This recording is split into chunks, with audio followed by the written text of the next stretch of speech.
What is leadership? This is a question that many schools of thought have tried to answer. There's been many intense debate around what it is. There's been many intense answers to what it is. Some of the options were that leadership is given by your position.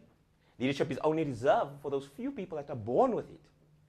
Well, from my humble point of view, in working with leaders across the world, I try to identify what leadership is really about. And I hope in this talk that I share that with you. In my humble opinion, I would like to propose that leadership is about the ability to achieve results through people. Now, I think that's quite a simple explanation of what leadership is. And I think you could pretty much buy that explanation. But one needs to be very careful when saying that it's about achieving results through people. Because within the definition of what leadership is, achieving results through people, one could question, what's the basis of the results? And so that throws it right back. Is if the results are not challenging or measurable, or they're immoral, or it drives counterproductive behavior, then one could question whether that is true leadership. So, how do we then ensure that the results are challenging but obtainable? That the results have a strong moral base? That the results are aligned to some sort of strategic intent? In other words, does the results have meaning? Does the results contribute positively to achieving something? And when we speak about the something, we speak about vision.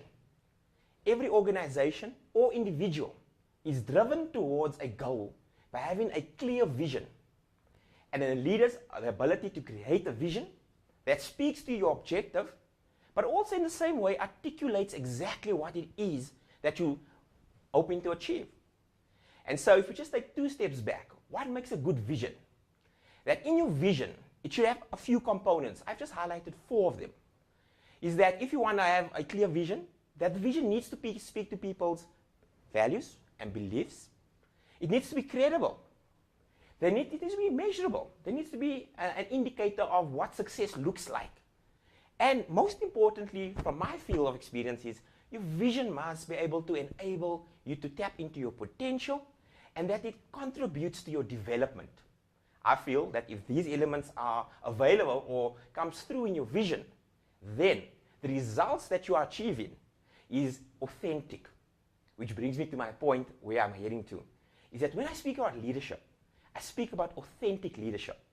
The reason it's authentic is exactly for the reason that I've spoken to now, that it speaks to people's values and beliefs, that it's credible, that I'm able to measure it. It contributes to either my personal potential or the company's potential, and it promotes development. So with all of these ingredients in there, that then gives you authentic leadership. So I would like to pause at this point in time and say that let's change that definition slightly to what I've given you. And what I'm going to propose you say is one word change, is that leadership is about achieving authentic results through people. I think that's a good sell and it's a good starting point. So if we move forward. So when we speak about leadership within a sales environment, what do we speak about then? And this is where we're going to be going to. So leadership is about achieving authentic results through your people. So in the sales environment, what does results look like? Results equals sales. It's as simple as that. We're driven by our amount of sales we have. So if we then look at sales, if in a technical term, is an output. It's what we hope to achieve at the end. It's an end result. But when we're speaking about authentic, it's an inward. It comes from within. So my journey is going to be that we speak more about in than out. Because out is our end result. So I'm going to propose that we work backwards. So at this point in time, it's good that we understand the results that we're trying to achieve is sales. Now the next question then is, who drives this output? Who makes it possible for us to achieve the sales? The answer? People. Yes, the diverse range of people we have in this world. And people, when we speak about be it your clients or your staff, is the key driver to achieving these outputs. And when we speak about outputs, again, here we're going out. The people that we speak about sits on the outside. So that before I can achieve my outputs, I need to go in to the people. Okay? So everybody's still on board. So if the people drive the results, and people are so important, we need to then ask ourselves, how do we then know what drives them? Although we're so diverse, although we come from different backgrounds, creeds, religions, there's a commonality to people, is that we are all driven by our needs. And therefore, the true power lies in a leader's ability to understand what those needs are that drives people. And if you obviously tap into that, there are various methods one could utilize, or even skills in understanding people's needs. You could obviously develop your emotional intelligence, your personal mastery, external factors like doing surveys, gathering information. And once you have that information, it equips you with understanding what drives them. So, how do you then utilize this understanding? Where does it play a role? Well, I would position it this way. Once you have that information, it puts you in a pole position to utilize that to move them forward by utilizing influence. Now we've got some more words that are around. In. So remember I said we want to move away from out. We are now coming closer to what we're trying to achieve here. So I just want to pause a moment and just see that we're all on track. We said leadership is about the ability to achieve authentic results through people. This is generally enabled by having a clear, concise vision which makes it authentic. Our key drivers in achieving this vision is our people, because our people will determine our results. Our results in our world, in simple terms, is about sales. And in making sure that we empower our people to move towards these results, we say we need to take a step back. And we need to understand what their needs are, because these needs will give us a clearer understanding in terms of what drives them. And hence, I can utilize this to influence them in a direction that is profitable or puts us in a better position to achieve my ultimate goal, which is the results. Everybody agree with me thus far? Okay, so once we've got the understanding and we've got influence on our side, it's important that we then utilize the influence to unleash the results. Now that you know that your trump card is influence, the reason I have influence is because I was able to understand my people's needs. And through understanding, you move into the next level of getting to where you want to be. Remember, we're talking about authentic leadership. We want to get in. And so how do we get in? I'm going to use this understanding, which is going to build my trump card again. It's about creating relationships. And relationships require some work. So it requires me as a leader to fully utilize what I've put in place already. That one, I have created a vision that speaks to my people. I've articulated it in a clear manner. The results that I've proposed is authentic. It speaks to you. I've gone further. I've understood what your needs are in achieving these results. I'm utilizing it now to move you forward. And therefore there's engagement. And when this engagement happens, there's a natural progression to move away from a one-sided direction, which that would be autocratic in terms of the leadership style. But here, remember what we said is leadership necessarily about positional? And I'm proposing that we look at it from a different angle. So far, I haven't mentioned once that leadership is about the title that you've been given. So far, I've only said that you need to be clear in terms of what it is that you need to achieve, that when I'm achieving this, is that these results speak to the person inside. Which means, is it moral? Does it align with their belief system? Is it credible? Does it unleash potential? Do I utilize what the resources I have inside of me to influence my people by making sure that I'm able to understand their needs? Now through this, it sets me on a platform where there's true engagement. That by me collecting this constant flow of information, be it formally, informally, relationships are building. And I'd like to then say this is where we move to the next age. We've moved away from the information age. We need to understand that the tangible products that we offer no longer puts us ahead. So as a leader, yes, you might have good processes, good systems in place.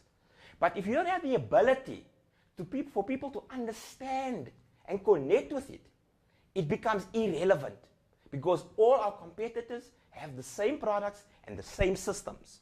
So what's going to push us to the next level to ensure that our results outperforms our competitors' results? And I'm saying, ladies and gentlemen, is that it's our unique ability to connect with people that will separate us from our competitors. So if you have the ability to connect, it will put you in a position where you can influence those results. So I'm saying a leader's key skill is to connect. So how do we connect? I'm saying that there's various skills a leader should have. Yes, I acknowledge that. There's various competencies a leader will have. But I'm saying is, just in terms of tapping into two key skills, is that combined, they give you the power to achieve your ultimate goal. And remember what I say it is? Leadership is the ability to achieve authentic results through people. And I'm saying then, how do I do this? I'm saying is if you have two skills, which is one, leadership. So you need the ability to lead, and you need the ability to manage. Now, when I break down leadership or leading, I'm speaking about it's your ability to articulate your vision, to come up with a vision. It's about your ability to link complex systems. It's about having insight. It's about your ability to build relationships. It's about personal mastery. So that one-sided would be incredible. But as I said, there's two skills. It's your ability also to manage.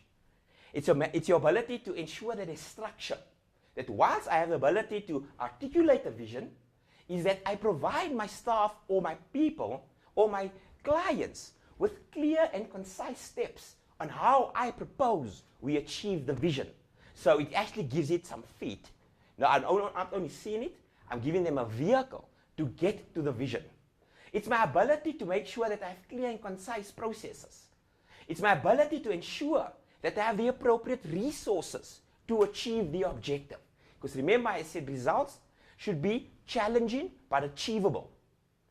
In terms of my members, do I have the resources to connect to them? Do I have the resources to meet the demand for my product? So it's no use. I have a great product, but I have no resources that is equipped to service the product as such.